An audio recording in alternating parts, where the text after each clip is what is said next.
السلام علیکم. ہمارے چینل بیا اور مالا پر خوش آمدید. اگر آپ ہمارے اس چینل پر پہلی دفعہ آئے ہیں یا آپ نے ابھی تک سبسکرائب نہیں کیا تو بیا اور مالا کو سبسکرائب کرنا نہ بھولیے. اور ان دنوں موسم سرما نے ٹھنڈی ہوا کے ہاتھ اپنی آمد کا سندیسہ بھیجا تھا. صحن میں پھیلی نرم چمکیلی دھوپ میں راحت آمیز گرماہٹ در آئی تھی. لہٰذا امی نے برآمدے میں رکھا تخت صحن میں کھسکا دیا تھا، جہاں اس وقت وہ 10 بجے والی چائے پینے کے بعد ڈھیر ساری پیاز چھیل کر بڑی بے چینی سے طارق ماموں کا انتظار کر رہی تھی، جو 1 گھنٹہ ہوا گھر سے سودا خریدنے کا کہہ کر نکلے تھے. ویسے تو ان کی واپسی کی امید 1.5-2 گھنٹے پہلے کرنا اپنے آپ کو اذیت میں مبتلا کرنا ہی تھا، مگر آج امی نے انہیں جلدی آنے کی خاص تاکید کی تھی، کیونکہ وہ جلد از جلد گھر کے کاموں سے فارغ ہو کر سمینہ چچی کے گھر جانا چاہ رہی تھی، جنہوں نے بلال بھائی کے لیے کوئی لڑکی پسند کی تھی اور اب کسی بہانے سے اپنے گھر بلایا تھا تاکہ امی بھی دیکھ لیں. بلال بھائی کو جاب شروع کیے ابھی 2 مہینے ہی ہوئے تھے، مگر امی کا بس نہیں چل رہا تھا کہ وہ گھڑی کے چوتھائی میں بہو بیاہ لائیں.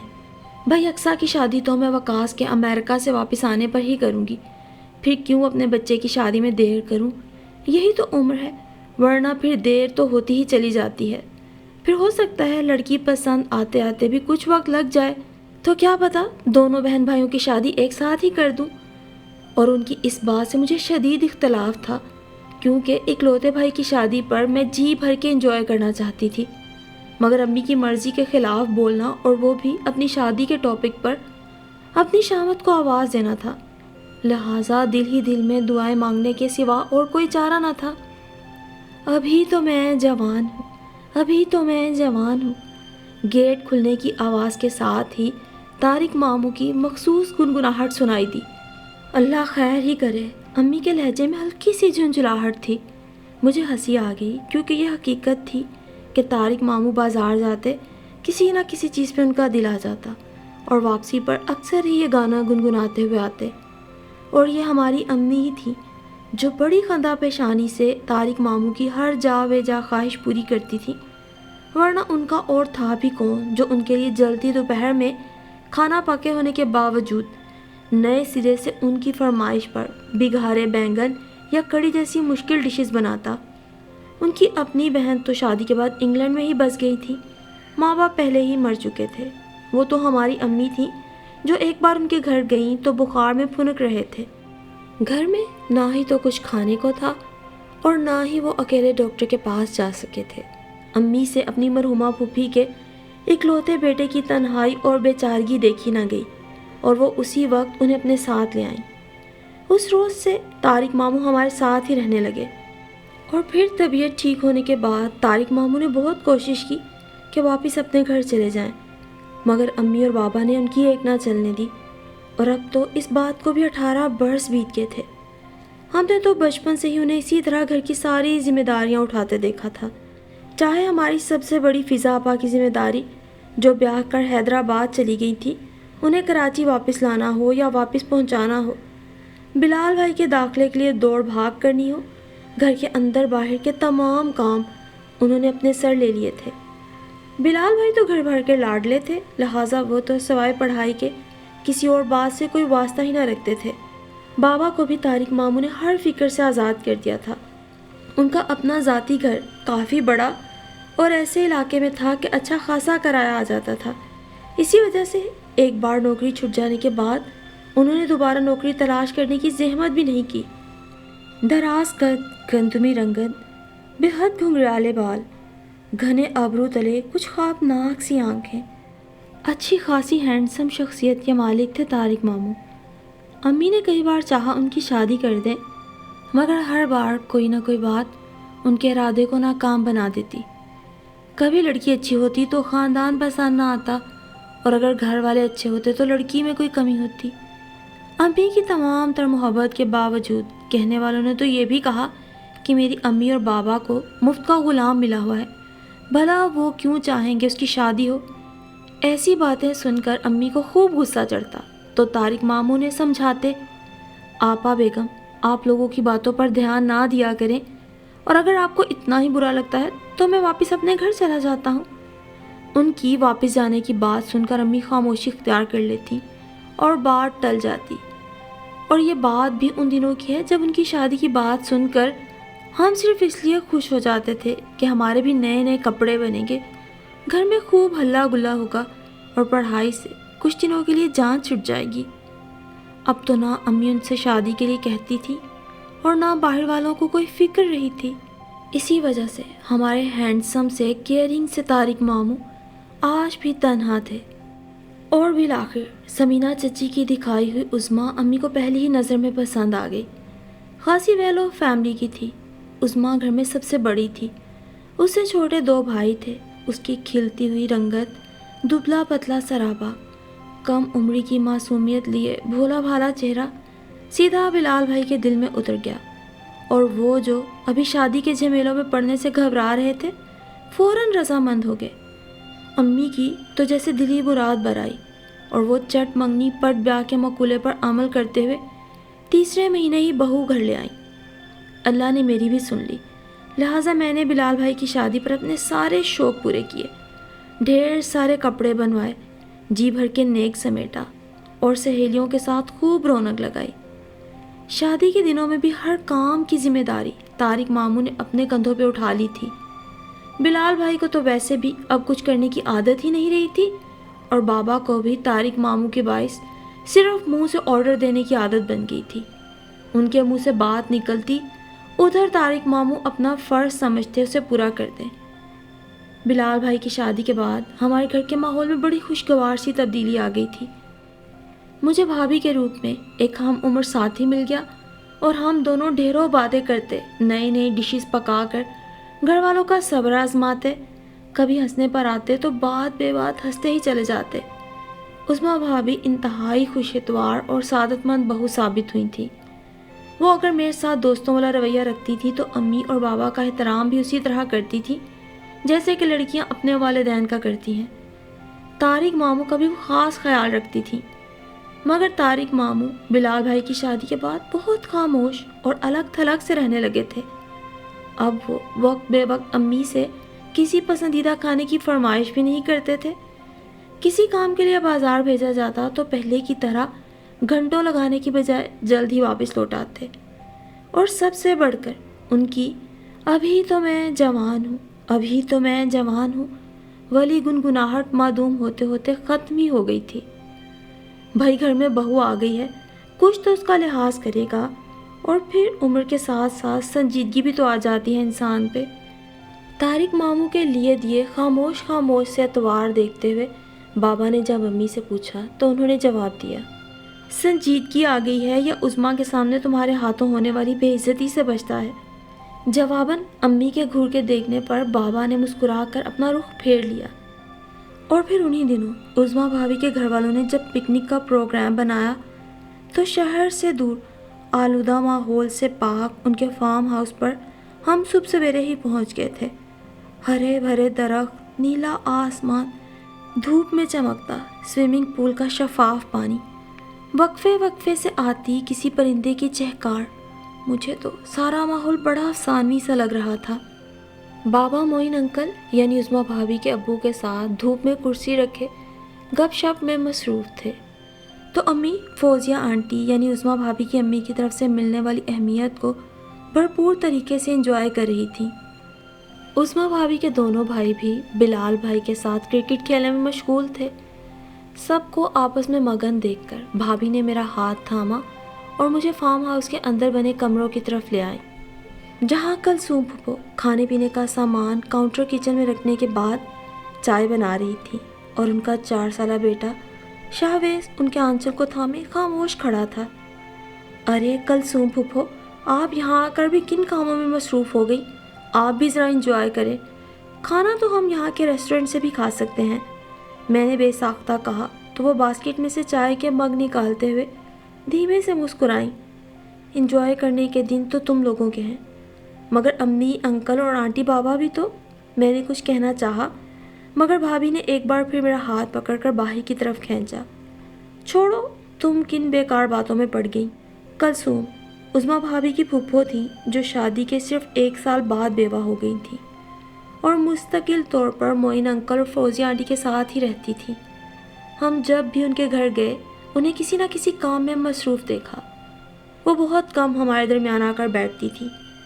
اس وقت بھی ہم سب روزمرہ کے روٹین سے نکل کر ایک خوشگوار ماحول میں ہنس بول رہے تھے۔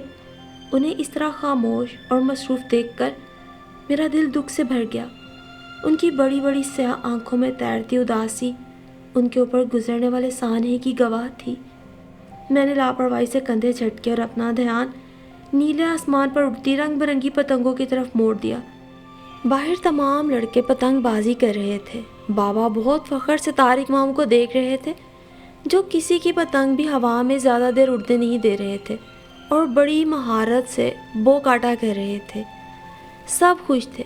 پکنک کا وہ دن ایک یادگار دن بن گیا تھا۔ اور یوں شام ڈھلے ہم سب تھکے ہارے واپس آئے تو بھابھی اور بھیا تو سیدھے سونے کے لیے اپنے کمرے میں چلے گئے۔ میں بابا کے لیے چائے بنا کر لائی تو امی گاؤں تکیے سے ٹیک لگا کر بیٹھی ہوئی تھیں۔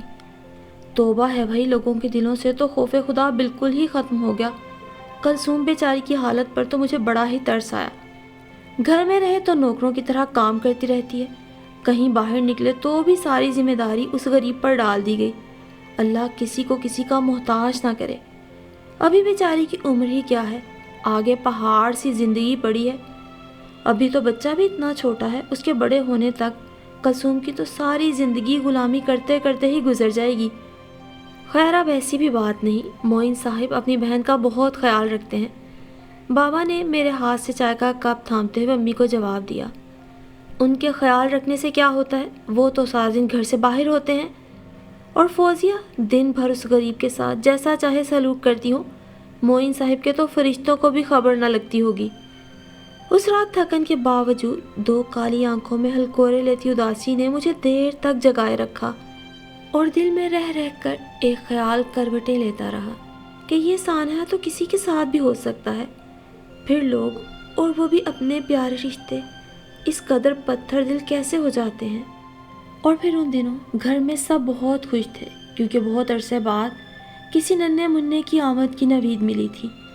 امی نے تو عظمیٰ بھابھی کو جیسے ہتھیلی کا چھالا بنا لیا تھا۔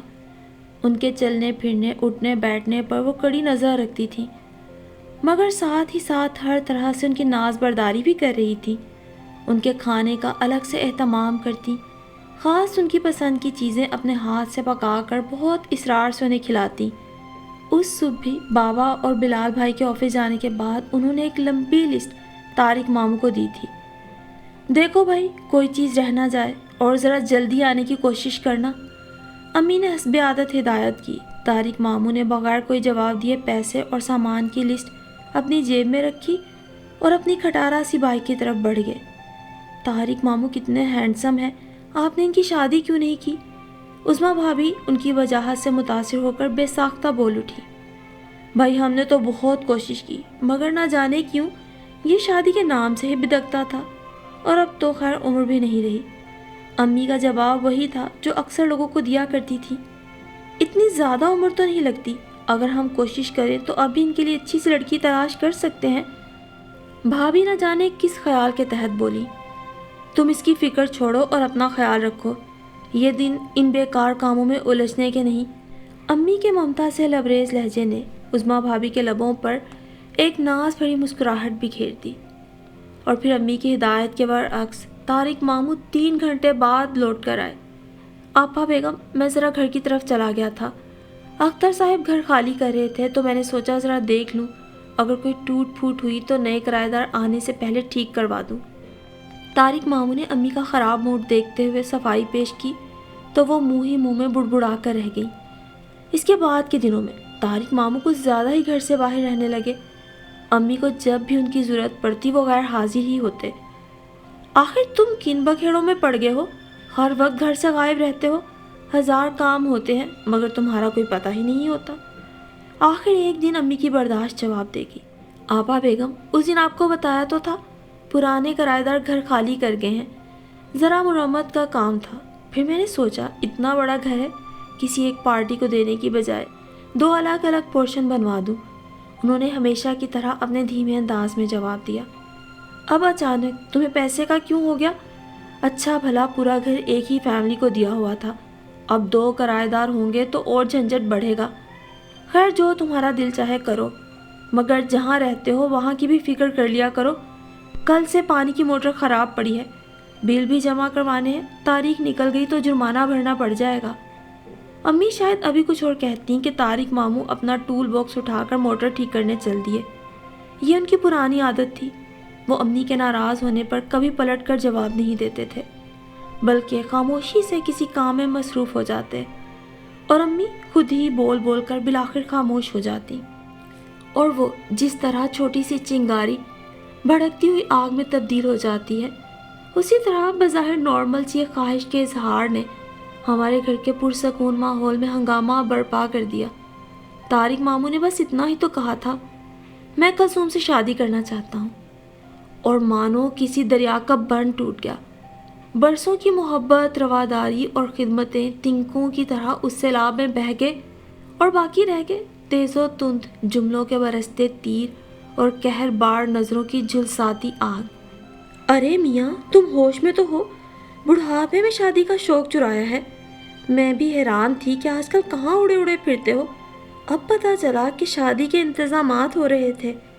ساری زندگی ہم نے کلیجے سے لگا کر رکھا اور ہمیں بھنک بھی نہ پڑنے دی، بالا ہی بالا فیصلہ کر کے بیٹھ گئے، اور وہ بھی ہمارے ہی سمجھانے میں، ہماری عزت 2 کوڑی کی کرنے کو۔ امی کا بس نہیں چل رہا تھا کہ وہ طارق ماموں کو پکڑ کر جھنجھوڑ ڈالتی۔ ارے بیگم صاحبہ یہ تو عین ثواب کا کام ہے، بھلا اس میں بے عزتی کیسی؟ بابا نے امی کو سمجھانا چاہا۔ ارے آپ تو چپ ہی رہیں، بڑی عزت ہوگی نا بیٹے کے سسرال میں جب انہیں پتہ چلے گا کہ اس عمر میں بھی ہمارے بھائی صاحب آتے جاتے ابھی تو میں جوان ہوں، ابھی تو میں جوان ہوں گاتے رہتے ہیں۔ امی نے جس طرح طارق ماموں کے گانے کا حوالہ دیا، بابا کے چہرے پہ بے ساختہ مسکراہٹ پھیل گئی۔ اور فرض کرو معین صاحب خوشی سے رضامند ہو جائیں، ہاں بھلا وہ کیوں نہ رضامند ہوں گے، ان کے سر سے تو بوجھ اتر جائے، بیوہ بہن یتیم بھانجے کی فکر سے آزاد ہو جائیں گے۔ امی کا لہجہ مزید تلخ ہو گیا۔ عظمیٰ بھابی نے حیرت سے ان کی طرف دیکھا اور پھر اٹھ کر اپنے کمرے میں چلی گئی۔ خدا کے لیے کچھ عقل سے کام لو، کیا سوچتی ہوگی عظمیٰ کہ تم اس کے والدین کو موقع پرست کہہ رہی ہو؟ میں کسی اور کو کیا کہوں، میں تو اپنے بھائی کی عقل پر ماتم کر رہی ہوں۔ اگر ایسا ہی شادی کرنے کا ارمان تھا تو مجھ سے کہا ہوتا، میں کوئی ڈھنگ کی لڑکی دیکھتی۔ بھلا اس کالی کلوٹی ایک بچے کی ماں میں ایسی کون سی خوبی نظر آئی؟ عظمیٰ بھابی کے جاتے ہی امی کو کچھ اور آزادی مل گئی۔ ڈھنگ کی لڑکی تو تم برسوں سے تلاش کر رہی ہو، آج تک تو نہ ملی۔ ہاں تو یہ رضامند ہی کب ہوتا تھا شادی کے لیے؟ امی کا لہجہ کچھ دھیما پڑا۔ طارق ماموں خاموشی سے سر جھکائے بیٹھے تھے، جیسے ان ساری باتوں کا ان سے کوئی تعلق ہی نہ ہو۔ ان کے چہرے پر ازلی اطمینان چھایا ہوا تھا، اور شاید یہی بات امی کے غصے کو مزید بھڑکا رہی تھی۔ اب کیا منہ میں گھنگھنیاں ڈالے بیٹھے ہو؟ کان کھول کر سن لو، میں تمہیں ہرگز اس حماقت کی اجازت نہیں دوں گی۔ بھلا بتاؤ، اس عمر میں پرائی اولاد کی ذمہ داری اٹھانے چلے ہو؟ امی کی آواز میں ایک بار پھر تنفر جھلکنے لگا۔ بھلی مانس، پہلے تو تم یہ طے کر لو کہ تمہیں اعتراض کس بات پر ہے، کلثوم کے بیوہ ہونے پر، اس کی سانولی رنگت پر، اس کے بیٹے شاہویز پر، یا پھر اپنے بھائی کے بڑھاپے پر؟ بابا کا انداز صاف صاف تصحیح کرنے والا تھا۔ مجھے ہر بات پر اعتراض ہے، بس یہ شادی نہیں ہو سکتی، امی نے بڑے فلمی انداز میں کہا، اور اٹھ کر جانے لگیں تو طارق ماموں نے ان کے ہاتھ پکڑ لیے۔ آپا بیگم، آپ کے بغیر تو کچھ نہیں ہو سکتا، وہ منت بھرے لہجے میں بولے، مگر امی ان کا ہاتھ جھٹک کر آگے بڑھ گئیں۔ اور پھر آنے والے دنوں میں گھر کی فضا مزید خراب ہو گئی۔ امی نے طارق ماموں سے بات کرنا ترک کر دی، اب نہ وہ انہیں کسی کام کے لیے کہتی، نہ ان کے سلام کا جواب دیتی۔ اسی وجہ سے وہ بھی اپنا زیادہ سے زیادہ وقت باہر گزارنے لگے تھے، گھر پر کھانا بھی بہت کم کھاتے تھے۔ بابا امی کو سمجھانے کا کوئی موقع ہاتھ سے نہ جانے دیتے، مگر ان کے سمجھانے کا الٹا ہی اثر ہو رہا تھا۔ امی کا فیصلہ اب ان کی ضد بنتا جا رہا تھا۔ گھر کی فضا میں پھیلی اس مسلسل ٹینشن سے سب سے زیادہ نقصان میرا ہی ہو رہا تھا۔ بھائی اور بابا تو دن بھر گھر سے باہر ہوتے تھے، امی موڈ خراب کیے اپنے کاموں میں لگی رہتی اور عظمیٰ بھابھی زیادہ تر اپنے کمرے میں۔ ایسے میں میری پوزیشن عجیب سی ہو گئی تھی۔ میں کبھی امی کا منہ دیکھتی تو کبھی بھابھی کا، جو نہ پہلے کی طرح مجھ سے چھیڑ چھاڑ کرتی تھی، نہ امی سے کسی چٹپٹے کھانے کی فرمائش، حالانکہ امی ان کا اسی طرح خیال رکھتی تھی، مگر پھر بھی عظمیٰ بھابھی کچھ خوف زدہ سی اور شرمندہ سی رہتی، جیسے اس سارے معاملے میں سارا قصور انہی کا ہو۔ اور پھر یہ ہوا کہ امی کی تمام تر ناراضی اور مخالفت کے باوجود بابا نے اپنے طور پر سب کچھ طے کر لیا، اور اتوار کی ایک صبح حیدرآباد سے فضا آپا ماں اپنے میاں اور بچوں کے چلی آئیں۔ ان کی آمد اس قدر غیر متوقع تھی کہ امی اپنا سارا غصہ بھول گئی، اور ان کی تیوری پر مسلسل پڑے رہنے والے بل اور تلخ لہجہ پل بھر میں نہ جانے کہاں کھو گیا، اور وہ بڑے مگن انداز میں عارف بھائی کے پسند کے کھانوں کی تیاری میں لگ گئی۔ ان کا بدلا ہوا انداز دیکھ کر بابا کے چہرے سے بھی اطمینان جھلکنے لگا، اور پھر کھانے کی میز پر مدت بعد ایک بار پھر وہی پرانا گرم جوشی والا ماحول لوٹ آیا۔ بلال بھائی مسلسل عارف بھائی کے جملوں کی زد میں تھے، جبکہ عظمیٰ بھابھی فضا آپا کو ایک ایک ڈش اٹھا کر دے رہی تھی۔ بابا کا موڈ بے حد خوشگوار تھا۔ وہ عارف بھائی اور بلال بھائی کی نوک جھونک سے پوری طرح لطف اندوز ہو رہے تھے۔ طارق ماموں ہر چند کے خاموشی سے کھانا کھانے میں مصروف تھے، مگر ان کے چہرے پر بھی دبی دبی سی مسکراہٹ تھی۔ امی کی ساری توجہ فضا آپا کی بیٹی انایا کی طرف تھی۔ وہ بڑے پیار سے چھوٹے چھوٹے لقمے اس کے منہ میں ڈال رہی تھی، اور وہ اپنی توتلی زبان میں نہ جانے کیا کہہ رہی تھی کہ اچانک انایا سے بڑا عبید، جو بابا کے ساتھ بیٹھا تھا، بول اٹھا، ہم تو طارق نانا کی شادی میں آئے ہیں۔ امی کا ہاتھ جہاں تھا وہیں رک گیا۔ انہوں نے پلٹ کر پہلے طارق ماموں اور پھر بابا کی طرف دیکھا۔ ہاں صفیہ، آج شام طارق کا نکاح ہے کلثوم کے ساتھ۔ بابا نے پورے اطمینان کے ساتھ امی کی قہر برساتی آنکھوں میں آنکھیں ڈال کر کہا۔ اس کے بعد کمرے میں مکمل خاموشی چھا گئی۔